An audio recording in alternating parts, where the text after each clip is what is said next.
In this tutorial, I will be going over how to use some of the drawing tools in SketchUp. Um, so these are really important if you want to create your own work starting from scratch, and they are extremely versatile in terms of what you can do with each tool. There's many ways of doing the same thing with different tools, so it's all about working out what works best for you.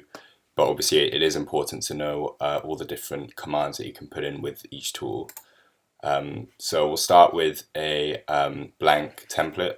We'll go simple template millimeters. And as you can see, we'll just have a blank template here. And from here, we can try and practice using some of the basic drawing tools. So the first one of those is the actual pen line tool, the drawing tool. It's just on the left toolbar underneath the paint bucket, just marked by a pencil. So if you click on that, you can get the pencil icon shows up on your screen, and it lets you draw a line in any direction. So as if you left click, and then if you move around your mouse, you'll see that a line will draw. And as you can see, if you move around your mouse, then it will align to one of the axes. So this is when it turns blue, it's aligning to the blue axis, so up or down. Red and green. So this is really useful just to keep your lines in nice and organized along the axes. Helps a lot. So actually, if you click Shift, if you hold Shift, then it will lock the line to the axis, and in that way you can change the size of the line but still be locked to the axis. And you'll know that if it's in bold. So bold of the color. So if you type if you type in the bottom, as you can see, there's a length in the bottom right corner. So if you type a length, let's say 1,000 millimeters, it will give you a line of that length, as you can see. So that's very useful for providing very specific measurements for your lines.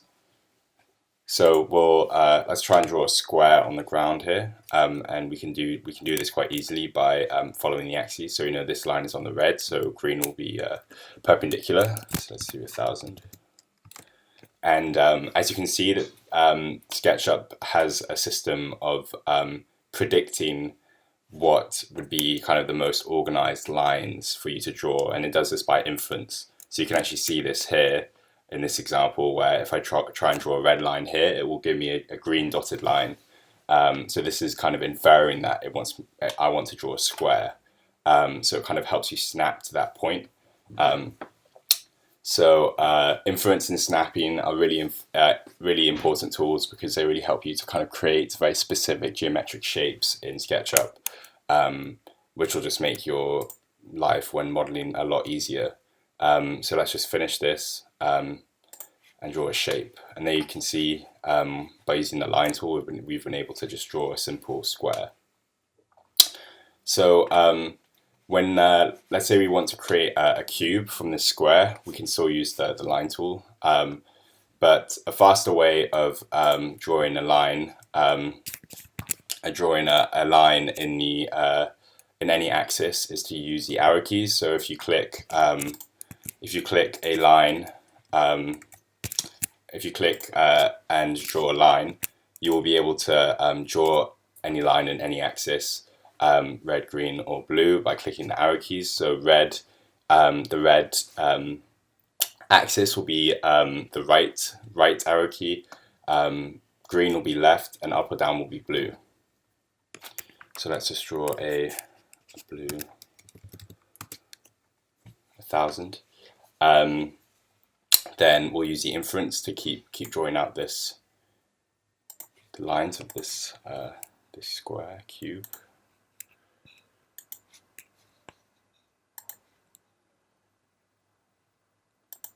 As you can see, the inference will also do the diagonal.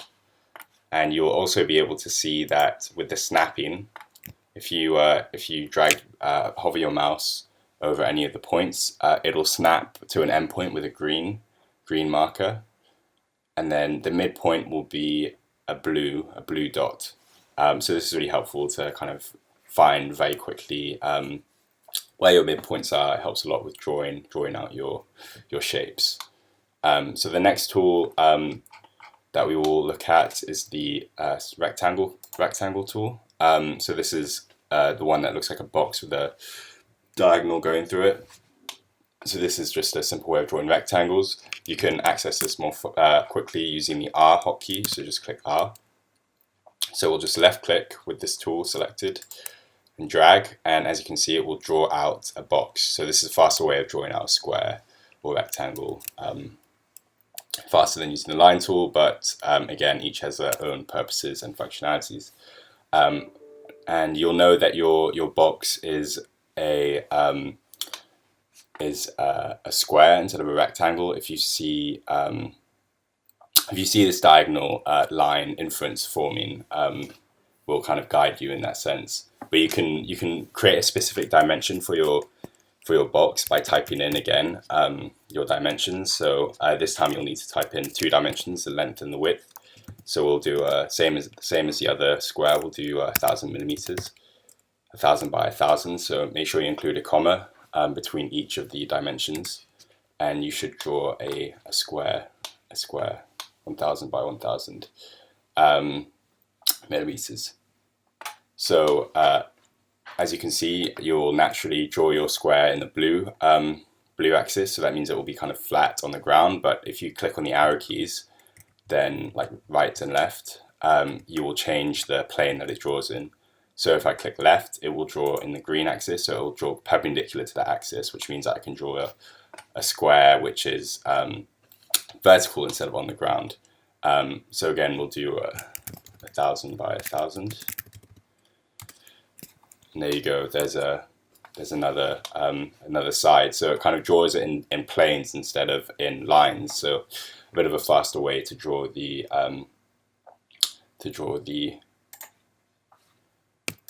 squares. So we'll just complete this using the square tool just as a practice.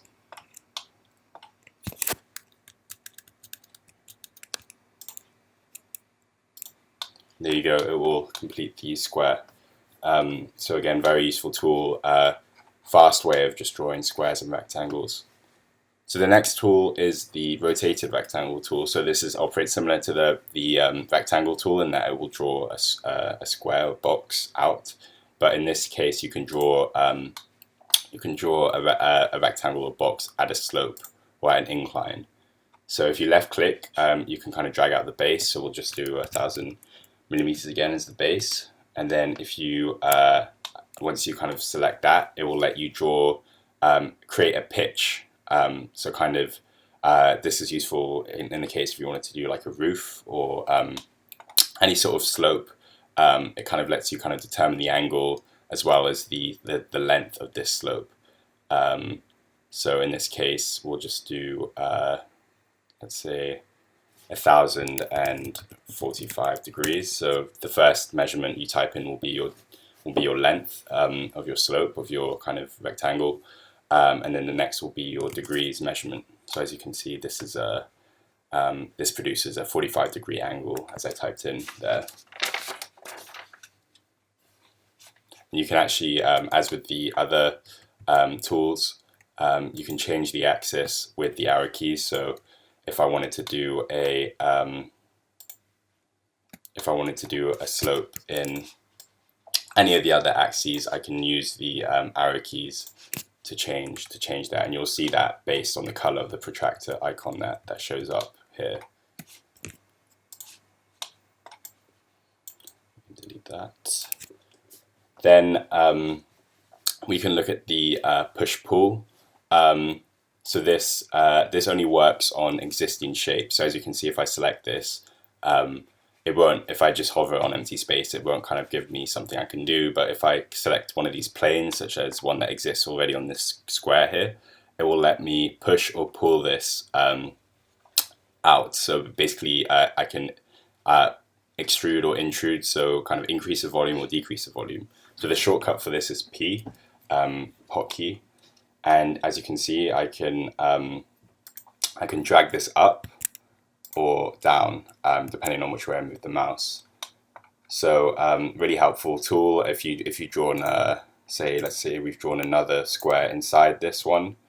Then then I can actually kind of create a hole or create kind of something that comes out with this shape. So again, very useful tool, good for creating things like wall thickness, kind of concave or convex shapes, really useful for.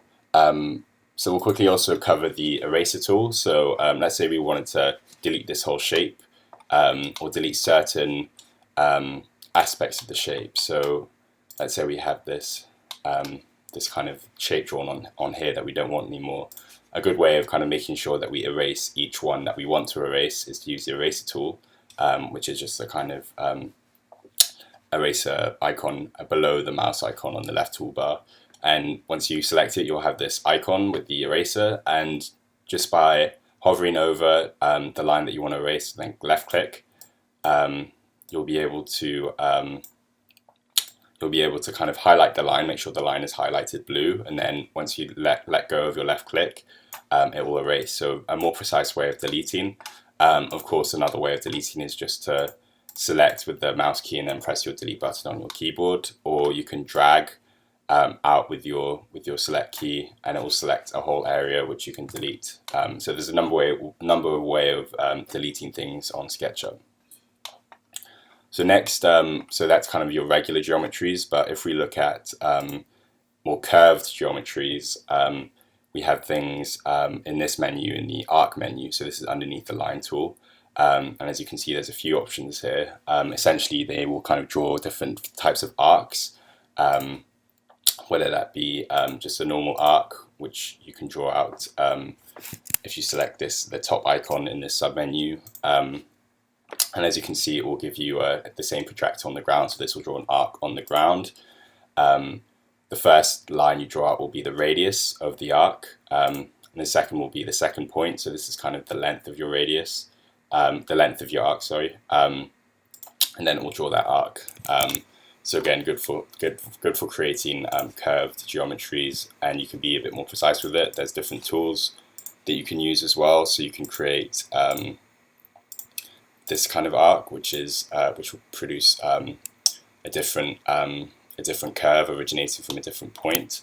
So you can change the bulge of it. Again, underneath you have a 3-point arc, which again is just a different way of creating that geometry, depending on kind of what you're trying to snap to or what you're kind of using as a reference for creating this. So depending on the situation, you can create different kinds of arcs to whatever suits your need. Then below this we have a pie, so this will create just a wedge shape. So again, this will kind of create, this will actually produce a completed enclosed space, unlike the other ones on its own. Another tool, drawing tool that is useful that you may want to use is the freehand tool. So this is in the submenu of the line tool underneath, and it'll just let you draw freehand. So you can, if you're using a mouse, you can just hold left click and then just move in whatever direction freely, and it will draw out that shape, as you can see. Useful if you want to create kind of more randomized shapes. It won't be completely smooth in terms of the edges. It will kind of break down into kind of component edges, especially if it's a more complex shape as well.